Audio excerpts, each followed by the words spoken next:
bom dia a todos. Vamos já abrindo no nosso texto, Marcos capítulo 13.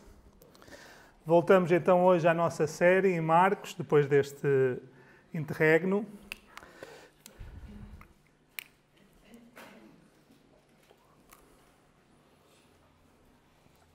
E é sempre bom relembrar, né, o tema, o assunto que percorre todo o livro de Marcos, que o Filho de Deus, o servo é o Filho de Deus, Jesus é este servo que veio para servir, para morrer em resgate de muitos, mas enquanto Filho de Deus. É homem e é Deus ao mesmo tempo, e é assim que ele desempenhou o seu ministério, que cumpriu a sua missão. E Marcos está a demonstrar exatamente isto, esta ideia de Marcos, é deixar claro que Jesus é o servo, mas que é o Filho de Deus, com toda a autoridade. Para começar, vamos ler o texto. Eu estava indeciso se li ou não, por isso decidi não eu ler, mas pedir a duas pessoas para lerem. Vou pedir ao Timóteo e ao Levi, que estão aqui à frente, para que depois possam pôr em pé só e ler. E podemos dividir do 1 até ao 23 e depois do 24 até ao fim. Então vamos ler o texto todo. É um texto um bocadinho, é um capítulo inteiro, mas acho que será bom nós lermos para começar. Um de vocês.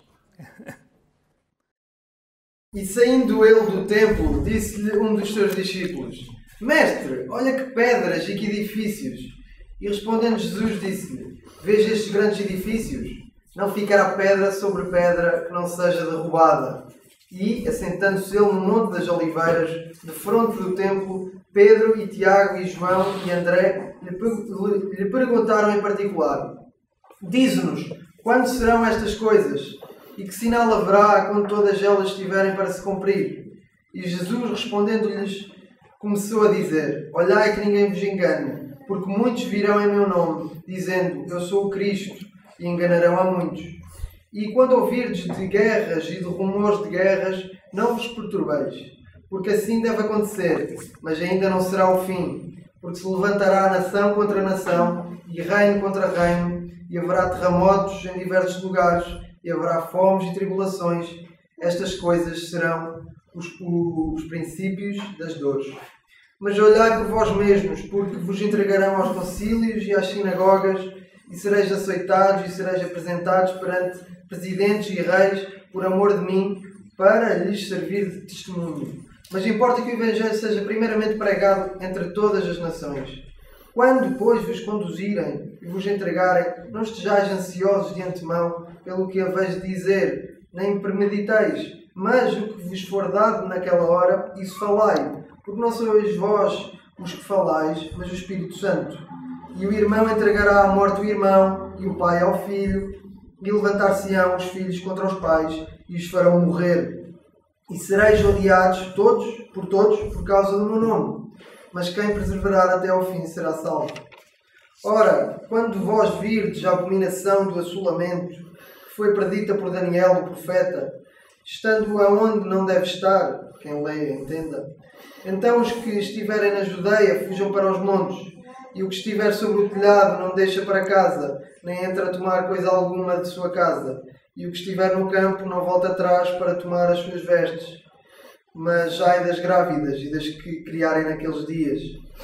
Orai, pois, para que a vossa fuga não suceda no inverno, porque naqueles dias haverá uma aflição tal, qual nunca houve desde o princípio da criação que Deus criou até agora, nem jamais haverá. E se o Senhor não abreviasse aqueles dias, nenhuma carne se salvaria. Mas por causa dos eleitos que escolheu, abreviou aqueles dias. E então, se alguém vos disser: Eis aqui o Cristo, ou ele ali, não acrediteis. Porque se levantarão falsos cristos e falsos profetas e farão sinais e prodígios para enganarem, se for possível, até os escolhidos. Mas vós vede, eis que de antemão vos tenho dito tudo. Ora, naqueles dias, depois daquela aflição, o sol se escurecerá e a lua não dará mais a sua luz. E as estrelas cairão do céu e as forças que estão nos céus serão abaladas. Então virão vir o Filho do Homem nas nuvens com grande poder e glória. E ele enviará os seus anjos e ajuntará os seus escolhidos desde os quatro ventos, da extremidade da terra até à extremidade do céu. Aprendei, pois, a parábola da figueira. Quando já o seu ramo se torna tenro e brota folhas, bem sabeis que está próximo o verão. Assim também vós, quando virdes sucederem estas coisas, sabei que já está perto, às portas. Na verdade vos digo que não passará esta geração sem que todas estas coisas aconteçam. Passará o céu e a terra, mas as minhas palavras não passarão. Mas daquele dia e hora ninguém sabe, nem os anjos que estão no céu, nem o Filho, senão o Pai. Olhai, vigiai e orai, porque não sabeis quando chegará o tempo. É como se um homem partindo para fora da terra deixasse a sua casa e desse autoridade aos seus servos, a cada um a sua obra, e mandasse ao porteiro que vigiasse. Vigiai, pois, porque não sabeis quando virá o Senhor da casa. Se à tarde, se à meia-noite, se ao cantar do galo, se pela manhã, para que vindo de improviso não vos ache dormindo, e as coisas que vos digo, digo-as a todos. Vigiai. Obrigado pela leitura. É um texto extenso, mas acho que ganhamos em lê-lo juntos, porque nós poderíamos pregar de outra forma, como já temos dito em relação a outros textos, nós poderíamos dividir este texto em várias vezes, mas nós decidimos pregá-lo todo porque forma realmente um bloco e porque parece, em certo sentido, parece um pouco estranho, aqui de repente parece que foge um bocadinho do assunto, mas não é verdade. Embora sendo realmente diferente em certos aspectos do resto do Evangelho, os mesmos temas estão aqui em foco. Marcos está inserido, está na linha de tudo aquilo que foi o ministério de Jesus e aquilo que Marcos está a tentar transmitir. E nós aqui, o início é interessante, porque nós geralmente separamos, porque nós funcionamos muito assim, mas o início tem tudo a ver com o episódio anterior da viúva, daquilo que nós vimos com o nosso irmão Berto. Esta viúva que Jesus chamou a atenção dos discípulos, porque estavam a ver, e toda a gente estava a ver de uma maneira errada. Então, mas antes de propriamente ver aí, nós temos aqui o templo. Desde que Jesus entra em Jerusalém, o templo estava em evidências. Passa-se tudo no templo. É o templo que é o palco daquilo que se passa. E aqui Marcos fecha, em certo sentido, esse capítulo. Ele fecha esse bloco, acabando. E como é que acaba? Com a derradeira rejeição do templo, porque vai ser completamente destruído. Não vai ficar pedra sobre pedra. É a última sentença que deixa de claro que aquele sistema estava totalmente errado, longe da vontade de Deus, em sentido contrário àquilo que Deus queria, e por isso iria ser completamente destruído. E Marcos, aqui neste texto, ele mostra-nos que o que se passa aqui, o que está aqui em causa, é tudo uma questão de perspectiva. Ou melhor, tudo é em grande medida uma questão de perspectiva. Porque Jesus está aqui a sair do templo com os seus discípulos, nós vemos isso no versículo 1, e um deles chama a atenção de Jesus para a grandeza da construção do templo. Nós não temos tempo para ver alguns pormenores, mas era realmente, não há dúvida, era considerado uma das maravilhas do mundo antigo, naquela altura. Era algo mesmo espetacular. Mas onde o discípulo via grandeza, Jesus via apenas ruínas. O discípulo e toda a gente naquela altura olhava para o templo e ficava, uou, e via uma grandeza sumptuosa.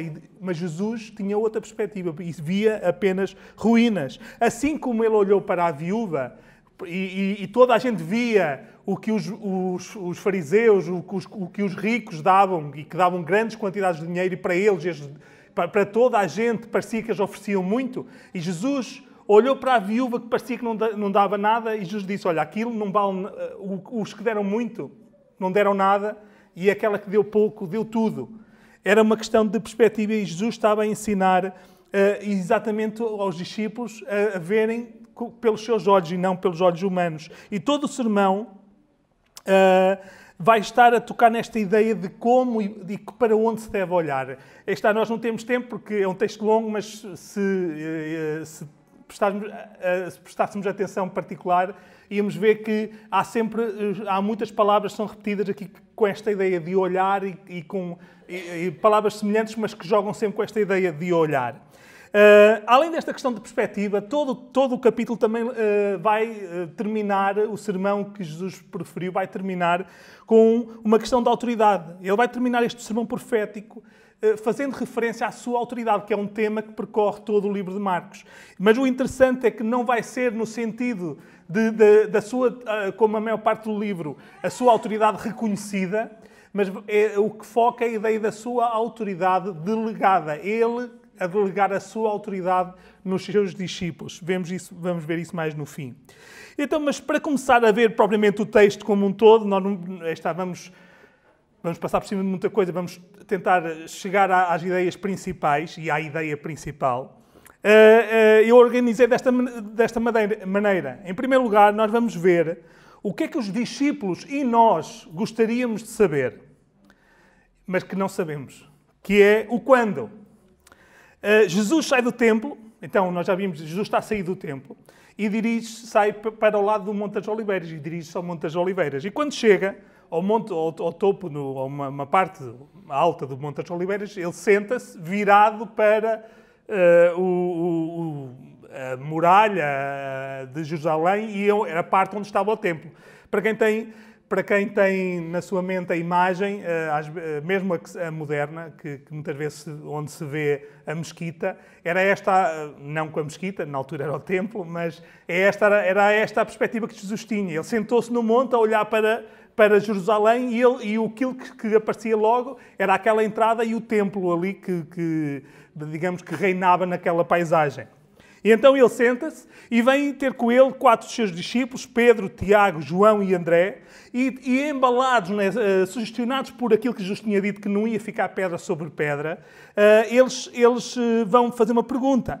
Eles perguntam acerca do que aconteceria, de quando aconteceria aquilo que Jesus disse. Né? Jesus disse que ia ser tudo destruído. Mas eles perguntaram, mas quando? Porque na mente deles estava o que é que eles tinham. Eles identificaram logo aquilo com um sinal. Essa destruição seria um sinal da instauração do reino de Deus, do reino que Jesus Cristo, eles queriam que Jesus era o Messias, mas eles, como estavam com aquela perspectiva que Jesus viria instituir um reino político, militar, eles achavam que aquilo era um sinal do que aconteceria, né? da consumação. Para eles, a consumação dos tempos seria o Messias vir e reinar e Israel ser a nação que dominaria tudo o resto. E então eles fazem esta pergunta. Eles queriam ter um sinal. Eles queriam ter uma previsão. Ou seja, eles queriam ver com antecedência exatamente como e quando tudo aconteceria. Ou seja, quando eles perguntam quando, não é só que Jesus lhes desse um espaço ali, um marco temporal, dissesse daqui a X anos.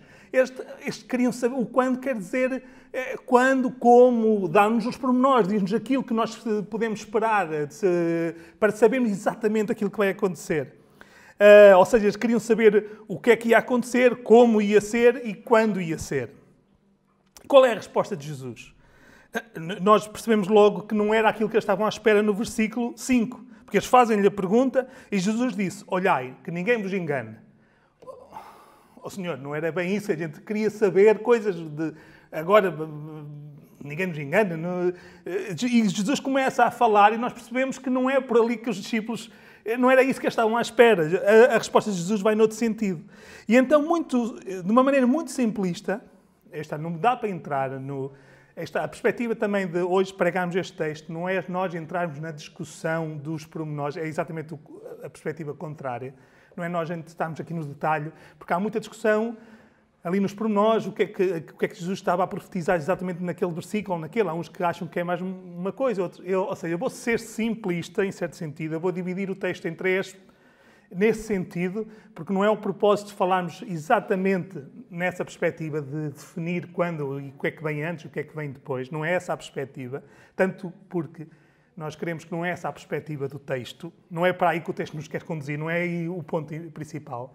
Se podemos falar sobre isso, e quem quiser pode falar comigo ou com qualquer um dos presbíteros acerca disso, e nós estaremos disponíveis para responder alguma dúvida, mas o sentido hoje não é esse. Por isso, eu já aviso que esta divisão é simplista, não vai responder a aquelas questões que às vezes surgem para quem tem um pouco mais de interesse em relação a isto. Assim, então, nós podemos dizer que Jesus fala de 3 épocas. Ele fala da destruição de Jerusalém, no ano 70. Ele vai falar do período da Igreja, podemos dizer assim, os últimos dias em sentido lato, que é desde dos seus dias, ou seja, desde que Jesus ascendeu até ao céu, até à sua vinda, este período longo, e ele vai falar de uma maneira mais concreta em relação aos dias da sua vinda, ali os que precedem a sua vinda e o dia da sua vinda. Então, no versículo 1, no 2 e no 30, nós podemos ver de uma maneira mais concreta, Jesus fala da destruição de Jerusalém no ano 70 depois de Cristo. É interessante porque aquilo estava próximo para acontecer, em relação, faltavam 30 e poucos anos, 37 anos para acontecer, e Jesus não deu uma data, não deu nome de intervenientes, não disse que iria ser o general Tito, que iria invadir. Jesus não deu nada, nenhum destes pormenores. Ele só disse que iria ser naquela geração. Aquilo iria acontecer na geração dos que o estavam a ouvir. E uma boa parte deles estavam vivos quando isso aconteceu, realmente. Esta profecia cumpriu-se então no ano 70, quando então general Tito, mais tarde imperador Tito, invadiu e destruiu Jerusalém e o templo. E não ficou mesmo pedra sobre pedra. O templo foi completamente arrasado. Só para entender como é que depois, na parte humana, isto funcionou, o templo foi queimado. Eles queimaram o templo para derreter o ouro e removeram as terras para conseguir apanhar o ouro que estava a cobrir o templo. Isto foi uma das razões práticas para que o templo fosse removido. Havia também a questão de Tito mandar destruir tudo, mas para isso, se calhar, não era preciso remover todas as pedras. Mas as pedras foram mesmo, aquilo foi completamente arrasado. O templo foi completamente arrasado. Então, depois, no versículo 5 a 13, nós podemos ver, de uma forma geral, os últimos dias, ou seja, o que se passou desde a ascensão de Jesus até o que está a passar ainda hoje. Ou seja, nós podemos dizer o período da Igreja. Jesus faz a descrição do que tem sido a história do mundo e da Igreja nestes 2000 anos. É quando ele fala das guerras, rumores das guerras, das perseguições. É o que se tem passado ao longo destes 2000 anos. Ele, do versículo 14 a 27, ele fala mais neste sentido. Fala, por exemplo, do 14... desculpem. Desculpem, estava a fazer aqui confusão. Então, do versículo 5 até ao 13, ele fala destes últimos dias, o período da Igreja. Do 14 ao 27, ele fala dos últimos dias. Ali a expressão que é usada por Marcos é aqueles dias. Do 14 ao 23, Jesus fala de alguém que se vai levantar querendo tomar o lugar de Deus. Marcos não é muito claro, os outros evangelistas são mais claros quando falam de um homem, apresenta a mesma ideia de um homem. Aqui não dá bem a ideia de um homem, mas é o que está em vista. E da aflição que se iria seguir a esse homem se levantar. Aquilo que depois nós ouvimos muitas vezes referir-se como grande tribulação, que não é encontrado aqui neste texto, mas que é uma expressão usada. E então, isto do versículo 14 ao 23 e do 24 ao 27, Jesus fala de uma maneira mais concreta do dia da sua vinda, aquilo que antecede o dia da sua vinda e o dia da sua vinda. E nós ao lermos, parece que é tudo muito vago. E em certo sentido. Jesus, eu creio que propositadamente, deixa as coisas dessa forma. Porquê? Porque Jesus não estava a ser um GPS. Nós hoje em dia temos um GPS, nós metemos um destino e nós vamos a conduzir o GPS, vira à direita. E depois vamos vir à esquerda e dás indicações precisas em cada momento. Nós podemos usar a ilustração que é mais à moda antiga. O que Jesus estava a fazer é ensinar como identificar o caminho. Está a dizer, vocês vão por aqui. E quando alguém nos explica um sítio e diz, olha, depois vais encontrar um castanheiro. Nesse castanheiro viras à esquerda. Depois vais andar e vais encontrar uma casa amarela, assim, assim, assim. Depois, aí viras à direita. Ou seja, Jesus não disse tintim por tintim o que é que ia acontecer. Jesus disse coisas que nos ajudam a identificar o caminho. Não tanto... Também no sentido dos acontecimentos, mas não tanto nesse sentido. É no sentido de nós sabermos olhar para aquilo que está a acontecer e continuarmos no caminho que devemos seguir. E então, por isso, é bom, nós já vimos aquilo que é vago, né? Jesus falou de uma maneira geral, e que nós ficamos com a sensação que ficámos sem saber muita coisa, que ficámos com muitas dúvidas, mas não é o texto não nos leva nesse sentido. Se nós olharmos com atenção, o texto vai nos dar muitas coisas que nós podemos dizer que sabemos, que são claras, que Jesus não deixou dúvidas. Então, o que é que nós sabemos? Nós sabemos o que é que vai acontecer. Versículos 7 e 8. Haverão guerras e rumores de guerras, terremotos e fomes. Sempre houve e continuará a haver. Isto é normal. Ou seja, Jesus está a dizer, calma, vocês não se assustem. Isto é suposto acontecer. Depois, 6, 21 e 22. Haverão falsos cristos e falsos profetas. Este ponto é interessante só fazer aqui para explicar melhor. Não é tanto a ideia de homens que se fazem passar por Jesus. Aqui Jesus nunca disse, virão pessoas que dizem ser Jesus. Não é nesse sentido.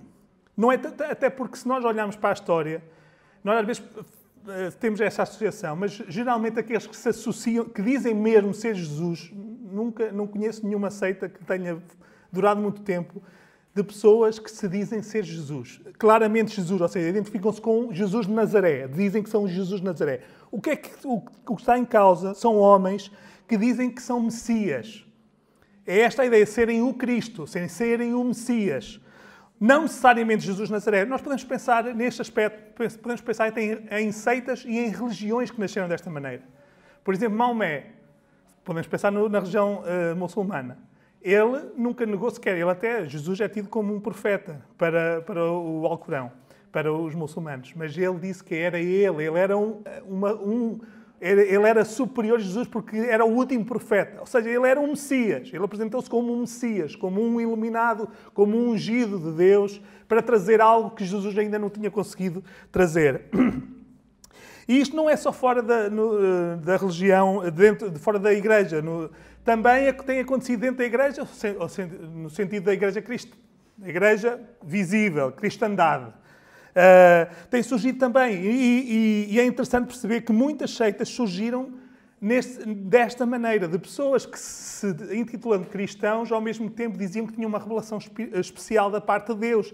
Nesse sentido eram Messias. Vinham em nome, até apresentando-se em nome de Cristo, mas eram especiais.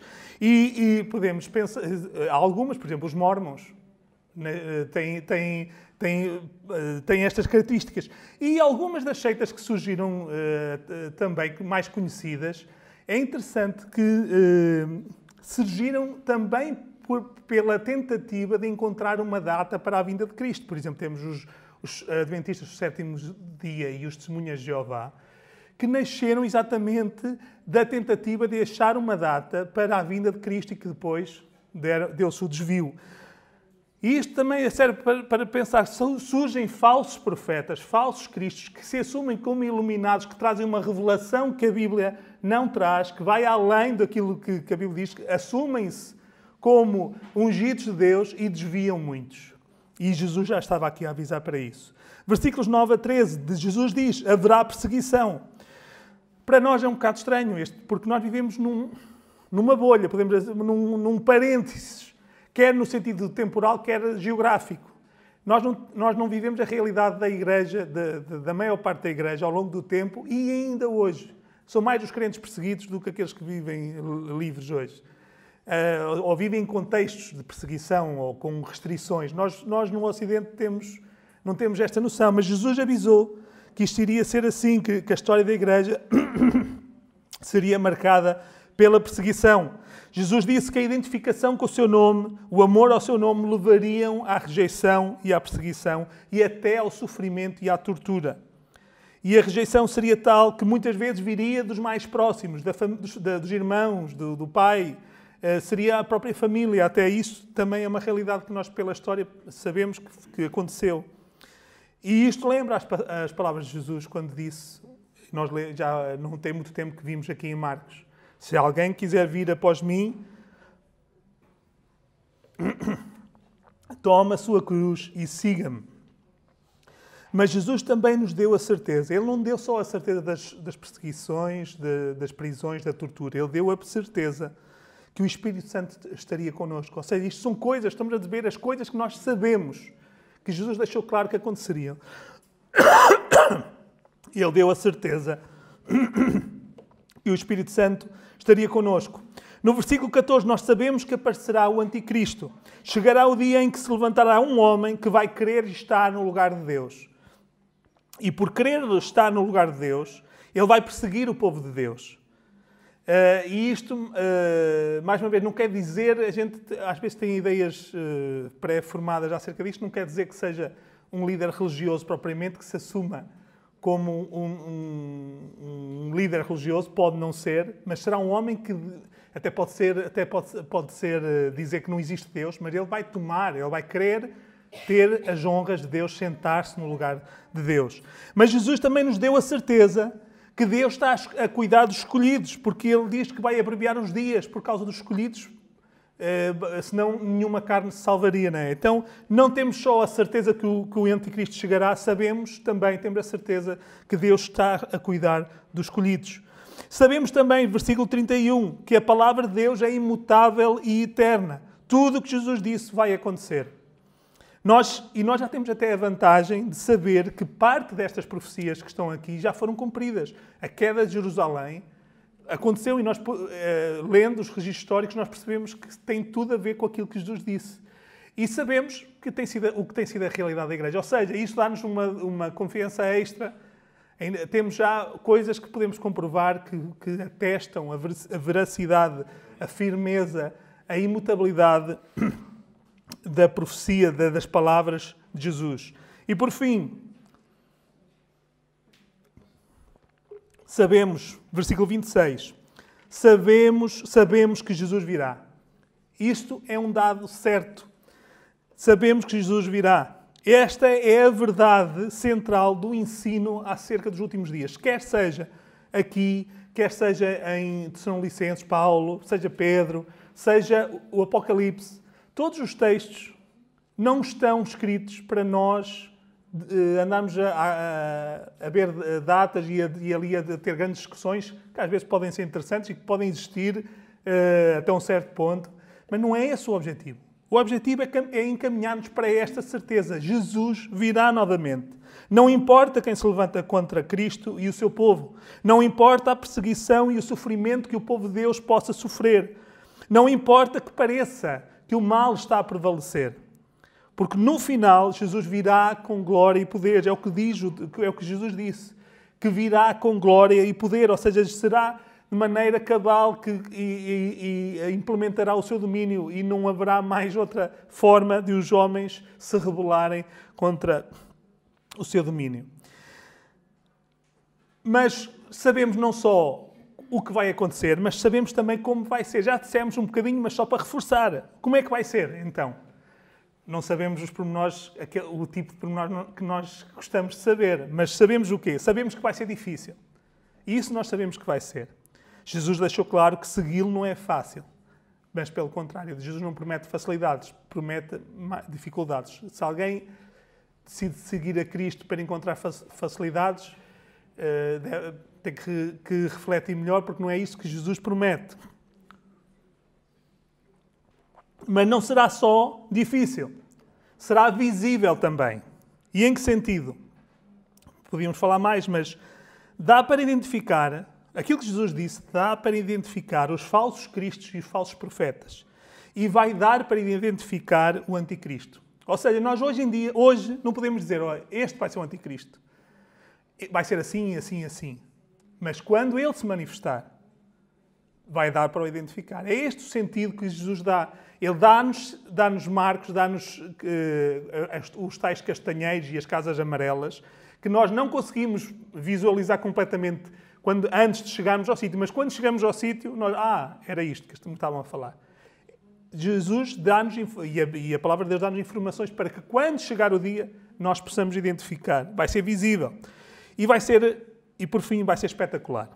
Versículo, vamos voltar aqui merece, nós voltamos ao versículo 26. E então verão vir o Filho do Homem nas nuvens com grande poder e glória. É interessante porque, ao longo como eu disse, a ideia de olhar está presente em todo o texto. Nós não vamos ver o particular, mas este aqui, verão, este ver, é diferente de tudo. Todas as palavras são usadas no resto do texto. As outras palavras têm mais no sentido ou da questão de nós vermos só a questão mecânica, a capacidade de ver, ou a questão de prestar atenção. Aqui, quando diz verão vir o Filho do Homem, é a ideia de quando nós vemos uma coisa espetacular e ficamos com o olhar preso, extasiados a olhar, uma coisa que não dá para desviar os olhos, que não dá para ignorar, uma coisa que nos deixa assombrados. É esta a ideia da palavra que é usada. Todos verão. Os discípulos, os crentes e os descrentes, os incrédulos, os rebeldes, todos verão. Será algo totalmente visível, impossível de não ver e impossível de não ficar deslumbrado, assombrado. É claro que uns vão ficar com terror, porque vão receber Jesus como juiz, outros vai ser com alegria, com êxtase, porque é o Salvador que chega. Mas todos verão. Vai ser algo de assombroso. E nós vamos lá estar. Nós, os que pertencemos ao seu povo, se estivermos mortos, já vimos com o rei, aqueles que estiverem vivos, e sem querer entrar a estar nos meandros das questões particulares, mas alguns verão estando aqui, ainda vivos. Mas todos verão, e nós, o povo de Deus, estará com Cristo. Os discípulos, os filhos de Deus, como nós vimos já não muito tempo atrás, no domingo chamado Domingo de Ramos, esta última, derradeira entrada triunfal de Cristo, agora já não como servo, mas como rei, como juiz, como senhor, nós teremos a bênção, a alegria de estarmos presentes e de estarmos ao lado de Cristo. E por fim, nós podemos saber quando vai ser também. Afinal, podemos saber. E quando é que vai ser? O versículo 32 dá-nos a resposta. É quando o Pai quiser. Eu sei que não nos adianta em termos de uma data, não nos diz uma data, mas diz-nos que é quando o Pai quiser.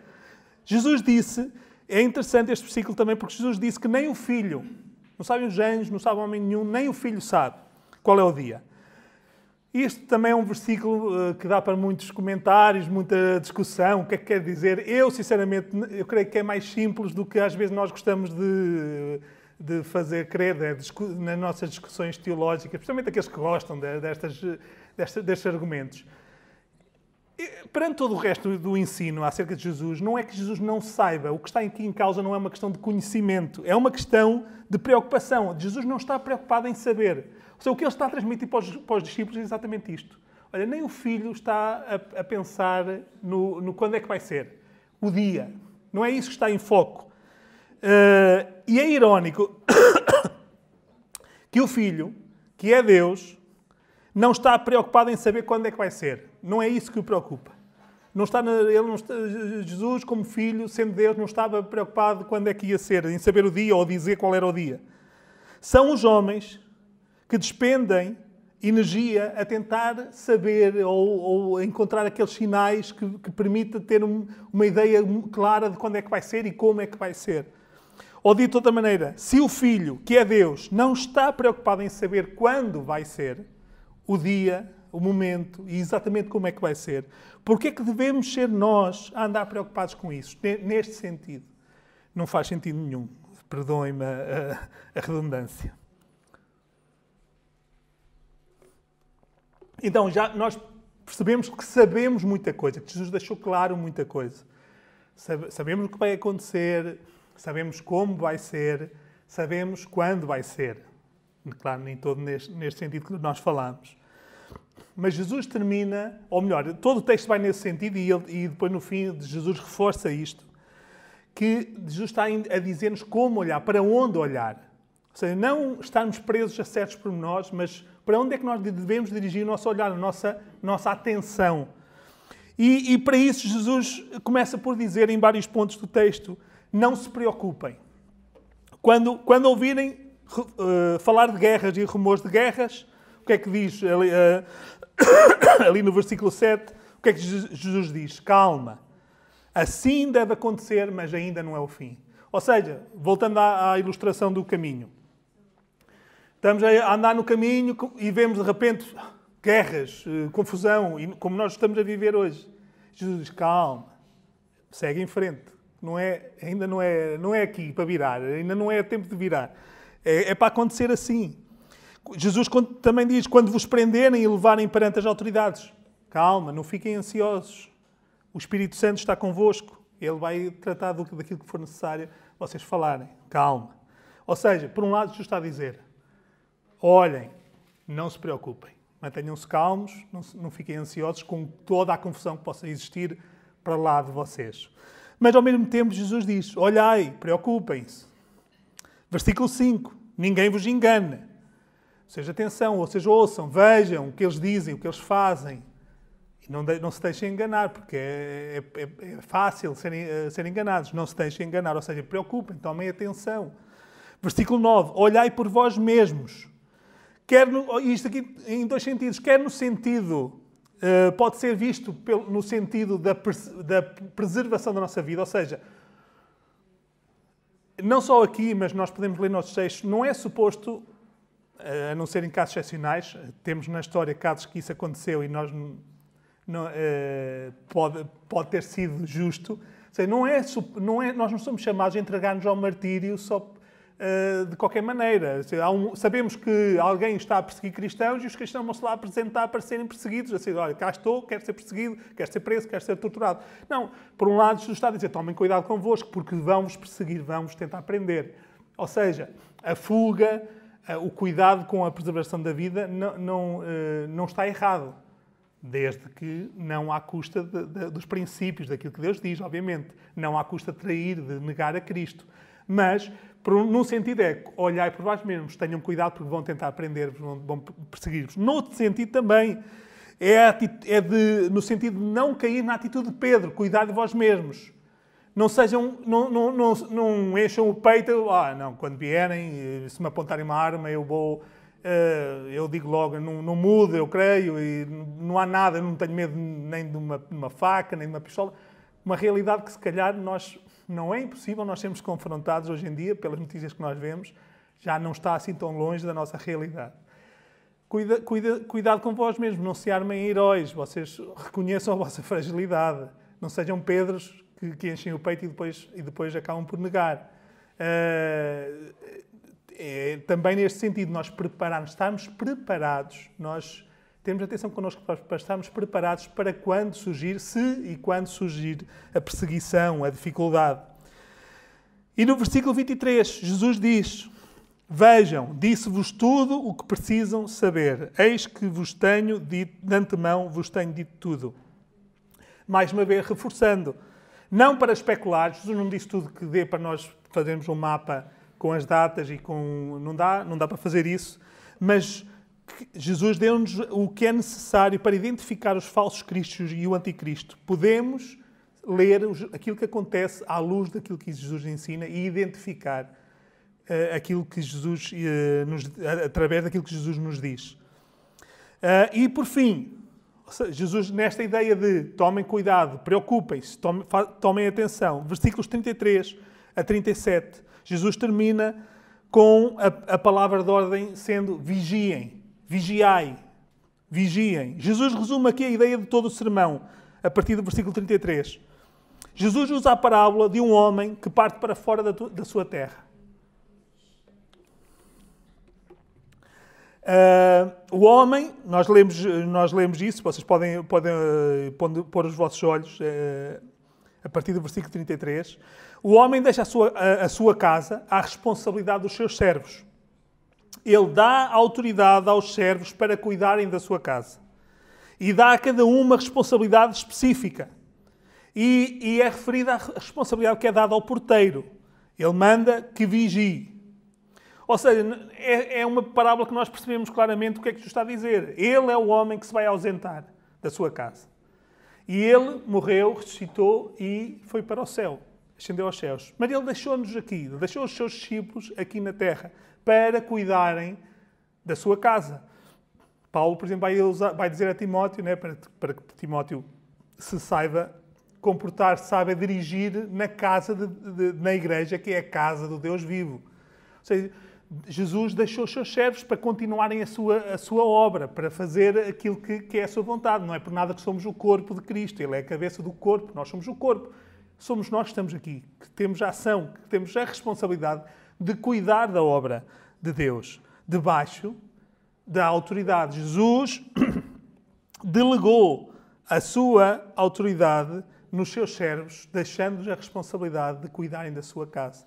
A autoridade do Filho de Deus, que ele exibe aqui em Marcos, que Marcos está sempre a falar, é agora, Jesus está a dizer, eu vou-me ausentar, mas vocês vão ficar com esta autoridade que é minha, ou seja, não é autoridade, não nasce de nós, mas é-nos delegada, nós agimos em nome, nós trabalhamos em nome de Cristo, Ele delega a sua autoridade em nós para cumprirmos a sua obra.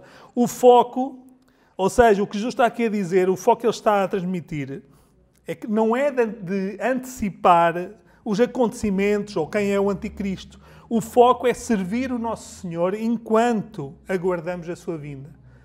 O foco é nós vigiarmos para quando Jesus vier não nos já dormindo. Este é o foco. Jesus está a dizer, olha, não é para vocês saberem o quando, estarem sempre preocupados com o quando. Com estes pormenores mais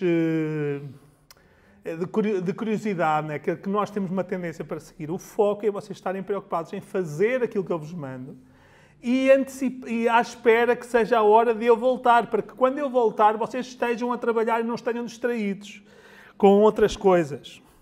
O foco é vigiarmos para quando Jesus vier não nos ache dormindo. Terminando, só aplicando de uma maneira mais particular aos nossos dias, algumas ideias. E para quem viu nas redes, fazendo a ligação com o título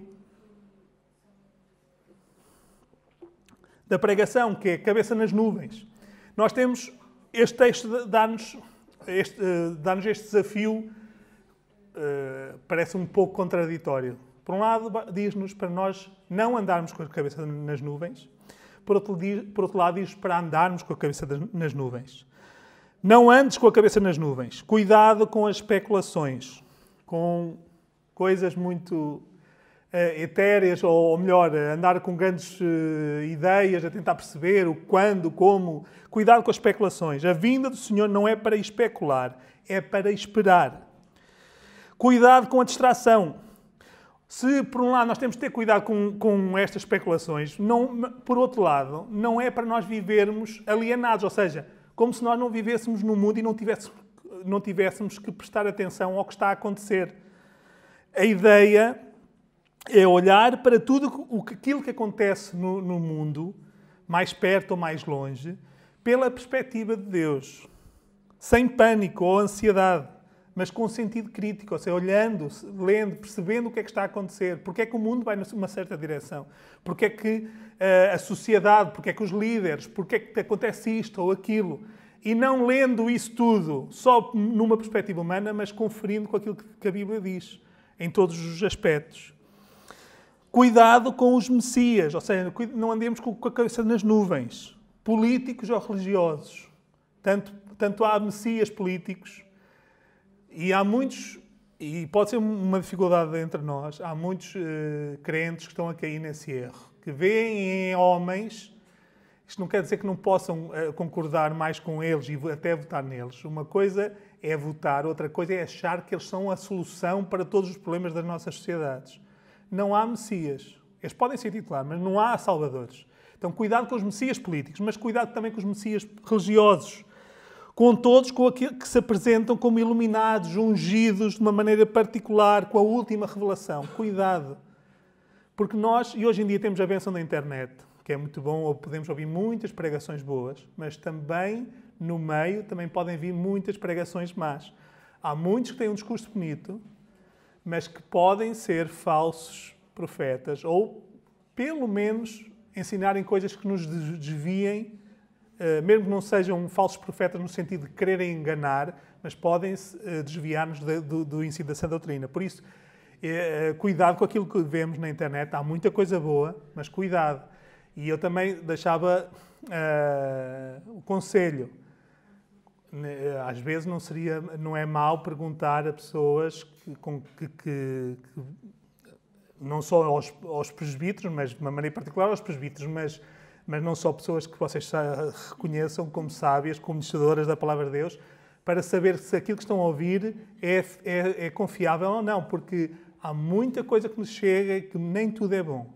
Então, cuidado também com estes que trazem esta ideia de que têm uma revelação especial da parte de Deus. E nós consegue-se apanhar os tiques quando a pessoa é muito centrada em si, naquilo que lhe é transmitido, no especial que são em relação a todos os outros.